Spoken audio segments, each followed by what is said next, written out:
Les lymphomes non-Hodgkiniens représentent un type de lymphome très fréquent et d'une grande diversité. On compte des dizaines de sous-types différents. Pour aborder le sujet, je reçois la docteure Camille Bugenwald. Elle est onco-hématologue à Gustave Roussy. Bonjour docteur Bugenwald. Bonjour. Est-ce que vous pouvez nous expliquer ce que c'est qu'un lymphome non-Hodgkinien ?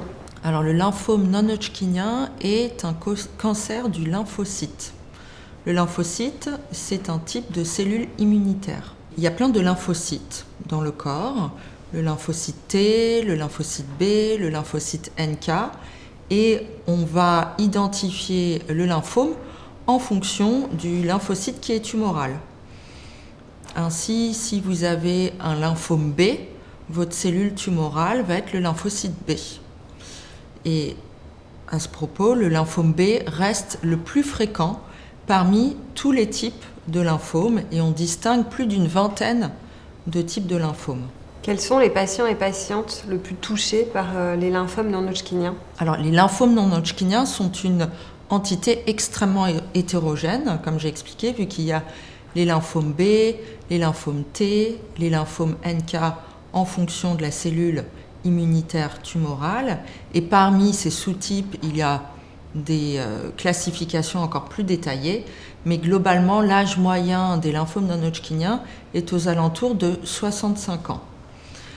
Néanmoins, il peut y avoir des sous-types particuliers qu'on va observer chez des patients plus jeunes, mais voilà, la moyenne d'âge est de 65 ans, notamment pour les lymphomes B, qui est le lymphome le plus fréquent. On parle aussi parfois de lymphome non-Hodgkinien agressif et indolent. Est-ce que vous pouvez nous éclairer ?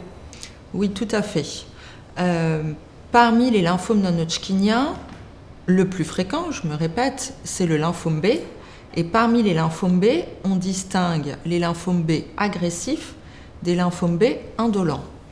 Par agressif, on entend qu'il va y avoir une évolution clinique agressive et qu'il faut donc traiter les patients assez rapidement.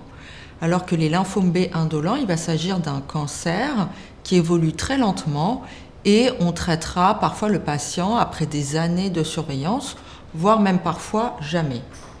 En revanche, dans le cas des lymphomes T ou de lymphomes NK, il s'agit toujours de pathologies agressives. Il n'y a pas cette distinction entre indolent et agressif. Est-ce que vous pourriez nous expliquer les stratégies de prise en charge de ce type de cancer ? Les lymphomes non-Hodgkiniens sont des cancers très chimiosensibles. Ainsi, la prise en charge repose sur une polychimiothérapie, que ce soit un lymphome B, un lymphome T ou un lymphome NK. Dans le cadre des lymphomes B, donc le sous-type le plus fréquent, on associe à cette polychimiothérapie une thérapie, un anticorps qui va cibler un antigène spécifique du lymphocyte B qui s'appelle le rituximab. Donc c'est une association avec chimiothérapie plus rituximab qui permet des taux de réponse aux alentours de 70%. On n'a pas, pour les lymphomes T et NK, à l'heure actuelle, de traitements qui vont cibler des antigènes. Donc, on se repose uniquement sur la chimiothérapie.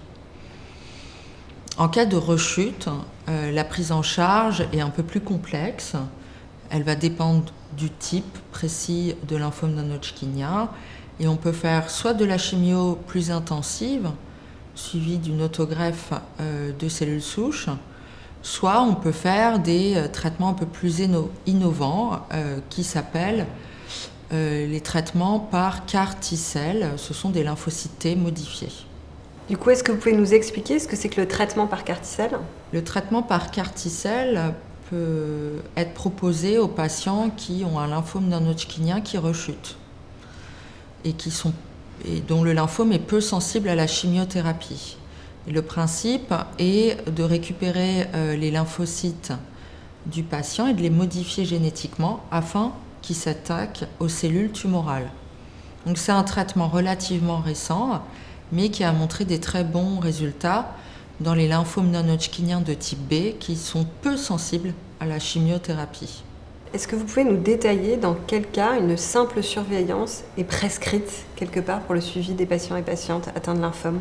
Alors, dans le cadre d'un lymphome non-Hodgkinien indolent, donc qui évolue lentement, on peut proposer aux patients une simple surveillance si le lymphome est peu parlant, c'est-à-dire si le patient se plaint de peu de symptômes en lien avec son lymphome, si la masse tumorale est petite, on peut proposer seulement une surveillance active et on ne proposera un traitement que si le lymphome devient gros ou est responsable de symptomatologie. Comment le suivi post-cancer est-il assuré dans le cadre du lymphome non-hodgkinien ? Alors là encore, c'est très dépendant entre les lymphomes indolents et les lymphomes agressifs. Dans le cadre des lymphomes agressifs, si on arrive à guérir le patient dans les premières années, il est le plus souvent guéri à long terme. Donc on va plutôt le surveiller pour s'assurer qu'il n'y ait pas d'effet secondaire tardif du traitement qu'on lui a administré. En revanche, dans le cadre de lymphome indolent, on est dans une perspective complètement différente, car ce sont des pathologies certes non agressives, mais qui vont avoir besoin d'être surveillées pendant toute la vie du patient, parce qu'il peut présenter des rechutes de façon fréquente et il peut être multitraité, un peu comme une maladie chronique. Donc les patients atteints de lymphome non-hodgkinien indolent sont globalement suivis toute leur vie, alors que les patients atteints de lymphome agressif qu'on arrive à guérir, on les suit classiquement dans les 5 ans suivant la fin du traitement. Docteur Bugenwald, vous avez une activité de routine clinique, mais également vous faites de la recherche. Est-ce que vous pourriez nous détailler vos 2 activités ?